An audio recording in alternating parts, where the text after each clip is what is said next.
Guys, welcome back to my channel. If you're new here, my name is Cara. Thank you so much for coming back to my channel. I hope you're having a lovely, wonderful, sunny day. It's very cloudy outside right now, but today I'm doing another book wrap-up video. I can't remember how many books I'm up to now. Let's actually count because I don't know. So this book wrap-up, as you can see from the title, is books 13 to 18. So without further ado, let's get stuck into it. So the first 2 books I have to show, I don't actually physically have them with me because I borrowed them from the library, and one of them I am so glad I did because it would have been the biggest waste of money, and this is The One Memory of Flora Banks. I just have it written down here, some notes about it. Now this is the cover of the book. I borrowed it from the library because I had seen quite a few reviews about I had seen quite a few reviews about this book, and a lot of them were saying it was so disappointing and everything.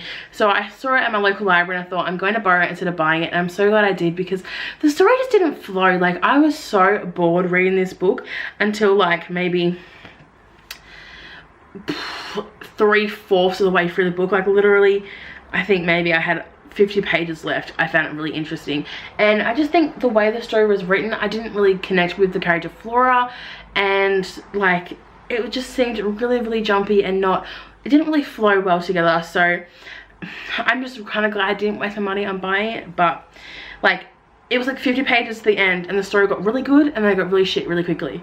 Then it was the end, and I was like, oh, okay, bye. Number 14 is called Love, Fortunes and Other Disasters, and I did borrow this in the library as well. And I was really surprised by this book. I didn't expect much. I really picked it up because the cover was really cute, as you can see here. And I thought this book looks really fun and cute, and it was about a girl called Fallon who lives in this town where love, like the actual like fortune and like spirit, gives people their love fortune for the year. So it might be your love will be unrequited, your love will not be shown, or something like that. Like, your love will not be received. And Fallon is given a terrible love fortune that she's never going to find love. And then, you know, obviously from a love romance book, she falls in love with someone and their fortune isn't good. So it's all about that, and like a magic kind of involved into it. And it's actually a sequel, which I didn't realize, and I'm kind of interested to actually get that one. But if you like a kind of easy read with a bit of romance, a bit of magic, which I like because I like the kind of fantasy, a little bit of romance, but like, it's obviously a YA book and just a really easy read, definitely check out Love, Fortunes and Other Disasters. Now, book number 15 is a book that I did a review on, and that is Warstorm by Victoria Avey. We all know my thoughts on this book. If you want to see my actual review of Warstorm, make sure you check it out in the description below, and I'll leave it on the end card. But Warstorm, it was really good to wrap up the Red Queen series, but I was quite disappointed in the actual story and how it ended, and I'd really like to see the characters of Mare, Cal and Maven actually get a complete end. I didn't feel like the book was finished. I know that Victoria said that the Red Queen series is finished. She's just going to do short stories now. So yeah, if you want to see my review on this, make sure to check out my review. Does Alex have it? Oh my, I'm sorry, excuse the rude interruption from my boyfriend Alex. He's recording a podcast and just had to have me in it for that exact right point. So yeah, if you want to see my review on Warstorm, make sure you check it out. The next book I read is Love, Simon, or the original title is Simon versus the Homo sapien Agenda, and I love this so much. I have seen the movie when it came out, obviously, and I've really been interested in reading the book, and I saw it on sale at my local bookstore and I just had to get it. So this one here is the original book cover, and then this is the sequel. But obviously this is the movie tie-in cover. But obviously this is the movie tie-in cover because at the back it does have like it does have some pictures from the movie. It has an interview with Nick Robinson that has a bit of script in there, like actual like script from the movie, which was pretty cool. And then it had interviews with Nick and the author Becky Albertalli. But I love this. I love seeing Simon's story. It was a bit different from the movie, which I kind of enjoyed because I feel like otherwise I would have just been replaying the movie in my head. But I really love the story. I wish there was actually a sequel of Simon and Blue, because the sequel is the story of Leah, who was Simon's friend, but there is no sequel of Simon. So I really hope that Becky writes a sequel about how Blue and Simon I'm not going to tell you who Blue is if you haven't seen the movie or read the book, but how the relationship blossoms and how it goes from everything kind of coming out. So I definitely recommend this one if you haven't read it already. My next one is a book that I picked up randomly at Kmart, and this might be really hard to see, but it is a book called Whisper, and this book is written by Lynette Noni, and she is an Australian author. This book, I picked it up and I was like, oh, that cover looks really interesting. It's about a girl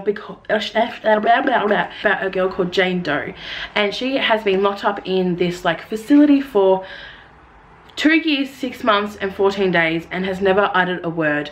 And obviously because you don't know her name is Jane Doe, and just things start coming out where she lives is kind of revealed. All the testing that's done on her is revealed and why. And this book was such, like, it was so unexpected to be so good, and there's already a sequel being written, and literally when I put down the last page I went, I need more, but I couldn't have more because there's no book yet. But oh my god, if you see Whisper anywhere in like your local bookstore or online, pick it up. It is such an exceptional read. It's kind of like, it's set in Sydney, Australia, so it's an Australian, like, obviously author, and it's set like in Australia, so it has some Australian terms in it, but it's kind of like, it kind of reminded me a little bit of like Hunger Games style. It's not dystopian at all. Oh, no, actually it is. It's kind of like people have powers and stuff. Oh, I can't even explain it because like it's such a plot twist book. But like if you haven't seen this, get it. It literally says one word could change the world. And let me tell you, it does. The next one I have is one that I can't believe it took me this long to read. It's been sitting next to my bed since I got it, and that is Legendary by Stephanie Garber, and this is the sequel to Caraval. Look at that cover, look at that shine. So this is the second story in the Caraval series. This story follows Tella, who is Scarlett's sister, and Scarlett obviously won Caraval. She won the first one, and Tella was a player because she was the one who got kidnapped. And this one follows Tella and her story, and holy shit, I loved this so much. I love seeing how the games of Caraval changed and how Legend changed the game when it was like a different story, because this one is set on the eve of like a queen's like birthday, so she wanted Caraval for her birthday like surprise.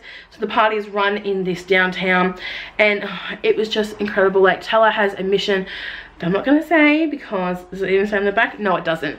But she has a mission to find out who Legend really is and his real name, to win something or to sacrifice something. I'm not going to tell you, but oh my god, I absolutely love the story of Caraval. There's actually a third one coming out next year called Finale, which is really good because it ended on a bit of a cliffhanger. So it kind of needs more. But oh, if you haven't read the Caraval series, make sure you check it out. Like, it's so underrated. It is so fantastic that like I really had a dream the other night that I was in Caraval. Like I lay there and I was like, oh my god, it's amazing, but like it really wouldn't be amazing because I wouldn't do the things in Caraval. But yeah, these are all the books I have in this book wrap up. So now I'm up to 18 books. I thought I was gonna reach 50 this year, but this is like a really good amount of books I've read this year. I'm really proud of myself. So if you guys like this video, make sure you give it a big thumbs up and subscribe if you haven't already. Comment down below what books you are currently reading at the moment, or if you've read any of these books, and I shall see you all next week with another video. Bye!